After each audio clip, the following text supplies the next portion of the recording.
સુરત શહેરના સરથાણામાં આવેલ ચાય પાર્ટનર કાફેમાંથી મહિલા ડોક્ટરે 9મા માળેથી કૂદીને આપઘાત કરતા ચકચાર. મળતી માહિતી પ્રમાણે 21 નવેમ્બરની સાંજે 7:15 વાગ્યાના આસપાસ સુરતના સરથાણામાં એક શોપિંગ કોમ્પ્લેક્સના 9મા માળે આવેલ ચાય પાર્ટનર કાફેમાંથી 28 વર્ષીય ફિઝિયોથેરાપી ડોક્ટરે રાધિકાએ નીચે કૂદી આપઘાત કરી લેતા ચકચાર મચી ગઈ. આ મહિલા ડોક્ટરના 2 મહિના બાદ લગ્ન થવાના હતા. ડોક્ટર રાધિકા અવારનવાર મંગેતર સાથે આ ચાય પાર્ટનર કાફેમાં આવતી હતી અને તે જ કાફેમાંથી તેણીએ કૂદીને જીવન ટૂંકાવ્યું. ડોક્ટર રાધિકાના આપઘાતના કેસમાં પોલીસ તપાસ દરમિયાન વોટ્સએપ પર થયેલ મેસેજનું રહસ્ય બહાર આવ્યું છે. રાધિકાએ મંગેતરને વોટ્સએપ પર મેસેજ કરીને કહ્યું હતું કે નાની નાની બાબત વિશે પેરેન્ટ્સને ન કહેવાય. આ સાથે બંને વચ્ચે વધુ વાત પણ થઈ હતી.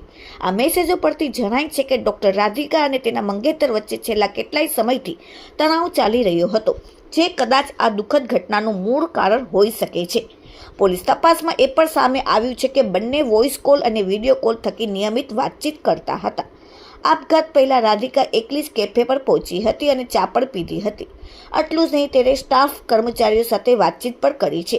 તેમ છતાં અચાનક જ માતા પિતા અને પોતાના ઉજ્જવળ કેરિયરને બાજુએ મૂકીને તેણે આ અંતિમ પગલું ભરી લીધું, જે અંગે હાલ પોલીસે વધુ ઊંડાણપૂર્વક તપાસ હાથ ધરી છે. તો સાથે 2 મહિના પછી તેના લગ્ન થવાના હતા. શા માટે એવું પગલું ભર્યું તે તમામ માહિતી પોલીસ એકઠી કરી રહી છે. Bureau report, daily India TV, Surat.